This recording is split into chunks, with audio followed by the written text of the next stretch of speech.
వయసులో ఉన్నప్పుడు తిండి విషయంలో పెద్దగా చింత ఉండదు. ఏం తిన్నా ఎలా తిన్నా నిశ్చింతగా కాలం గడిచిపోతుంది. వయసు పైబడుతున్న కొద్దీ ఈ నిశ్చింత క్రమంగా తగ్గిపోతుంది. ఏం తింటున్నాం ఎలా తింటున్నామనే విషయంలో కాస్త వెనకా ముందు చూసుకోవాల్సి వస్తుంది. మునుపటిలా రాళ్లను సైతం అరిగించుకునే శక్తి సన్నగిల్లుతుంది. వయసుతో పాటు ఒంట్లో జీవక్రియలు మందగిస్తాయి. జీర్ణశక్తి తగ్గుతుంది, ఆకలి తగ్గుతుంది. ఓవైపు షుగర్, బీపీ, క్యాన్సర్ల వంటి పీడించే జబ్బులు, మరోవైపు వాటిని అదుపులో ఉంచుకోవడానికి వాడే మందుల మూలంగా పొట్టలో సమస్యల చిట్టా పెరుగుతుంటుంది. ఇలాంటి నేపథ్యంలో రోజువారీ ఆహారం విషయంలో కొన్ని ప్రత్యేకమైన జాగ్రత్తలు తీసుకోవాల్సి ఉంటుంది. 60 ఏళ్ల తర్వాత ఆహార నియమాలు చక్కగా ఉంటే అవే అద్భుతమైన ఔషధాలుగా పనిచేస్తాయని చెబుతారు పోషకాహార నిపుణులు. 50 నుంచి 65 ఏళ్ల వరకు ఆ మధ్య పీరియడ్లో ఎన్నో రకాల శారీరక మార్పులు రావడం వలన ఎన్నో చిన్న చిన్న అంటే ఇప్పుడు షుగర్ అన్నది 45 ఇయర్స్ నుంచి స్టార్ట్ అయిపోతుంది. కొంతమందికి బీపీ పెరిగిపోతుంది, హార్ట్ పేషెంట్స్ వస్తున్నారు, తర్వాత మిగతా ఇప్పుడు కిడ్నీ ప్రాబ్లమ్స్ వస్తున్నాయి, ఈ ప్యాంక్రియాటిక్ ప్రాబ్లమ్స్ వస్తున్నాయి, తర్వాత ఇప్పుడేమో నాన్ ఆల్కహాటిక్ ఫ్యాటీ లివర్స్ అని వస్తున్నాయి. పిల్లలు బాగా బరువు పెరిగిపోవడం వలన NAFLD అంటారు, అంటే నాన్ ఆల్కహాలిక్ ఫ్యాటీ లివర్ అంటారు. లివరులో కొవ్వు పదార్థాలు బాగా ఇదైపోవడం వలన మనుషులు స్థూలకాయాలు అవ్వడం వలన వస్తాయి. ఇవన్నీ 65 ఏళ్ల లోపల వచ్చే సమస్యలు అన్నీను. ఏ ప్రాబ్లం ఉందో ఆ ప్రాబ్లంకి స్పెషల్ డైట్ తీసుకోవాల్సిన అవసరం ఉంది. షుగర్ పేషెంట్స్ ఉంటారు, షుగర్ పేషెంట్స్కి ఆ డయాబెటిక్ వాళ్ళకి సాధ్యమైనంత మటుకు ఎక్కువ ఇంధనం వచ్చే ఆహార పదార్థాలు, అంటే ఇంధనం అంతా షుగర్ కింద మారుతుంది కాబట్టి ఉత్తి పంచదార షుగరే అని కాదు. ఇప్పుడు మనం తినే ఆహార పదార్థాల్లో ఇప్పుడు కొవ్వు ఎక్కువగా ఉండి లేకపోతే డీప్ ఫ్రైడ్ ఫుడ్స్ అవన్నీ తిన్నా అవి కూడా క్యాలరీస్ కింద కన్వర్ట్ అయిపోయి షుగర్ లెవెల్స్ పెరిగిపోతాయి. ఉప్పు రోజుకి నార్మల్గా ఉన్న మనిషి 2 గ్రాముల కంటే ఎక్కువ తీసుకోకూడదు. 2 గ్రాములు అంటే ఒక చిన్న టీ స్పూన్లో సగం టీ స్పూన్ రోజంతటికి తీసుకోవాల్సిన ఉప్పు శాతం. ఇంకోటి ఏంటంటే ఇదేంటి నేను చెప్పేది, ఇది పైన వేసే ఉప్పే కాదు, చాలా కూరగాయల్లో వాటిల్లోనే ఉప్పు ఉంటుంది. ఆ ఉప్పు ఈ ఉప్పు కలిపితే చాలా ఎక్కువైపోద్ది కాబట్టి మనిషికి బీపీఏ కాకుండా మిగతా ప్రాబ్లమ్స్ కూడా ఎక్కువైపోతూ ఉంటాయి. తీసుకున్న మందులు కూడా సరిగ్గా అబ్జార్బ్ కావు. అందుకని ఉప్పు శాతం బాగా కంట్రోల్ చేయాలి. అదేవిధంగా షుగర్ బాగా తగ్గించాలి. ఆహార నియామకాలు చేసుకున్నప్పటికీ మనిషికి ఎక్సర్సైజ్ లేకపోతే ఈ ఇంధనం కరగదు కాబట్టి అదంతా బరువు అయిపోయి అన్నీ ఇటు బీపీ పెరగడం ఏంటి, తర్వాత ఏమో షుగర్ పెరగడం ఏంటి, ఇటువంటి తరపులన్నీ వస్తాయి. ఇవన్నీ 65 ఏళ్లలో సరిగ్గా స్టార్ట్ అవుతాయి, అది ఇంక్రీజ్ అవుతూ ఉంటాయి. ఇది చాలా క్రూషియల్ పీరియడ్. ఈ ఏజ్లో మటుకు మంచి ఎక్సర్సైజ్ ఉండాలి, సరి అయిన సమతులిత ఆహారం తీసుకొని వాళ్ళు చాలా జాగ్రత్తగా వాళ్ళు కాపాడుకోగలిగితే ఆరోగ్యకరంగా ఉంటారు. 60 ఏళ్లు దాటిన వాళ్లలో చాలామంది ఏం తిన్నా సహించడం లేదని, తినే తిండికి రుచి పచ్చి లేదని వాపోతుంటారు. ఇంట్లో కోడళ్ళు కూతుళ్ళు ఎంతో రుచిగా శుచిగా వండి పెడుతున్నప్పటికీ ఇలా ఫిర్యాదులు చేస్తుంటారు. నిజానికి ఇందులో పెద్దవాళ్ల తప్పేమీ లేదు. నాలుక మీద రుచిమొగ్గలు తగ్గిపోవడం, ఉన్న కాసిన్ని రుచిమొగ్గలకు సరిగ్గా రుచిని గ్రహించలేకపోవడంతో వారికి ఏం తిన్నా చప్పిడిగానే ఉంటుంది. ఇక వాసన విషయంలోనూ అంతే. ఆహారం ఎంత కమ్మగా ఉన్నా సరిగ్గా వాసనను గ్రహించలేరు. ఈ నేపథ్యంలో ఆరోగ్యాన్ని కాపాడుకునేందుకు రోజువారీ ఆహార నియమాల్ని కాస్త సవరించుకోవాలి. తేలికగా త్వరగా జీర్ణమయ్యే బలవర్ధకమైన ఆహారాల్ని మాత్రమే తీసుకోవాలి. ఎముకల్లో పటుత్వం చక్కగా ఉండేందుకు విటమిన్ డి, కాల్షియం పుష్కలంగా లభించే పాల పదార్థాల్ని తరచూ తీసుకోవాలి.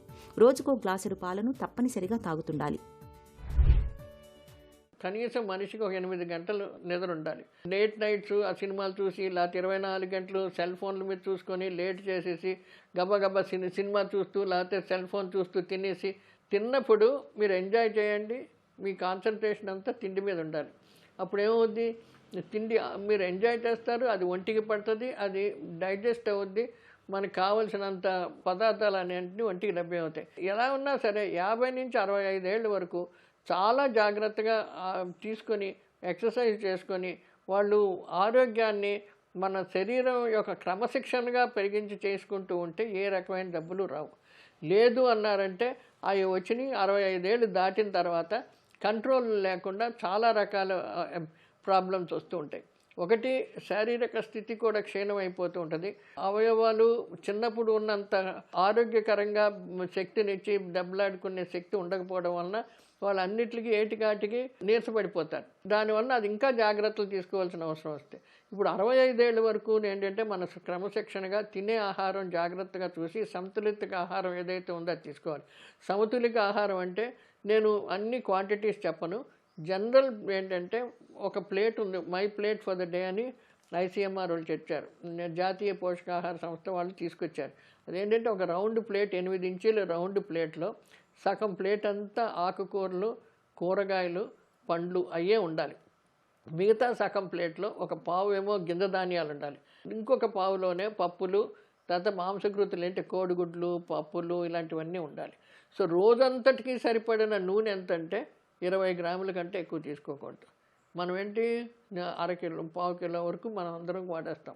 అన్ని ఫ్రైలు అంటాం, డీప్ ఫ్రైలు అంటాం, పూరీలు అంటాం, తర్వాత గారెలు అంటాం, రకరకాల బోళ్ళంత నూనె వచ్చేస్తూ ఉంటాయి. ఆ నూనె వలన మనకి క్యాలరీస్ ఎక్కువ పెరిగిపోతాయి, బరువు చాలా పెరిగిపోతారు.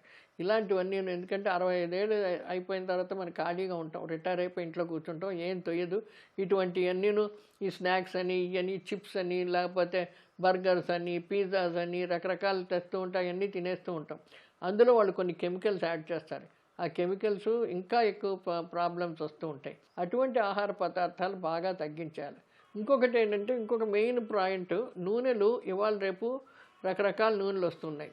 ఎన్నో రకాల వెజిటబుల్ ఆయిల్స్, పామ్ ఆయిల్స్. ఈ పామ్ ఆయిల్ కూడాను శరీరానికి మంచిది కాదు. అదేంటంటే చాలా ప్రాబ్లమ్స్ ఇస్తూ ఉంటుంది. ఇప్పుడు సాధ్యమైనంత మటుకు ఇటు కుసుమ నూనె కానీ, పల్లి నూనె కానీ ఇటు వాడుకోవడం మంచి. పండ్లు రసాల కింద కానీ, వెజిటబుల్స్ సూప్స్ కింద కానీ, లేకపోతే బాగా బాయిల్ చేసిన వెజిటబుల్స్ కానీ ఇస్తూ ఉంటే వాళ్ళకి మంచిది, చాలా ఆరోగ్యకరంగా ఉంటాయి. ఇంకా పెరుగు, పాలు అన్నారు. అందులో ఉన్న కొవ్వు శాతం తక్కువ ఉన్న పాలు వాడాలి. అంటే 2% లేకపోతే 1% కొవ్వు ఉన్న శాతం తీసుకోవాలి. వయసు పైబడుతున్న కొద్దీ చాలామందికి మలబద్ధకం పెద్ద సమస్యగా మారుతుంటుంది. రోజువారీ ఆహారంలో పీచు బాగా లభించే పండ్లు, కూరగాయలు, ముడి బియ్యం లేదా దంపుడు బియ్యం వంటి పొట్టు తీయని ధాన్యం ఎక్కువగా తీసుకోవడం ద్వారా మలబద్ధకాన్ని చాలా వరకు నివారించుకోవచ్చు. అందరిలాగే వృద్ధులు కూడా నూనె పదార్థాలు, వేపుళ్లు తగ్గించడం మంచిది. ముఖ్యంగా నెయ్యి, డాల్డా వంటి సంతృప్త కొవ్వులు తగ్గించి పొద్దుతిరుగుడు నూనె వంటివి మితంగా తీసుకుంటే ఆరోగ్యానికి ఎంతో మంచిది. రక్తపోటును అదుపులో ఉంచుకునేందుకు, గుండెపోటు ముప్పును నివారించుకునేందుకు తరచూ చేపల్ని తినడం చాలా మంచిది. వయసు మీద పడుతున్న కొద్దీ దప్పిక కూడా బాగా తగ్గిపోతుంటుంది. అయితే దాహం వేయడం లేదని నీళ్లు తాగకుండా ఉండడం అంత మంచిది కాదు. దాహం వేసినా వేయకున్నా తరచూ మంచినీళ్లు తాగుతుండాలి. ఆహారాన్ని కొద్ది మోతాదుల్లో ఎక్కువసార్లు తినడాన్ని అలవాటు చేసుకోవాలి. ఇవన్నీ పాటించడం కొంచెం కష్టమే అయినా మన ఆరోగ్యం కాబట్టి మనమే శ్రద్ధ తీసుకోవాలి. ఆహారం విషయంలో ఇలా ప్రత్యేకంగా జాగ్రత్తలు తీసుకుంటే జీవితపు ఆఖరి మజిలీని ఆరోగ్యంగా, ఆనందంగా గడిపేయచ్చు.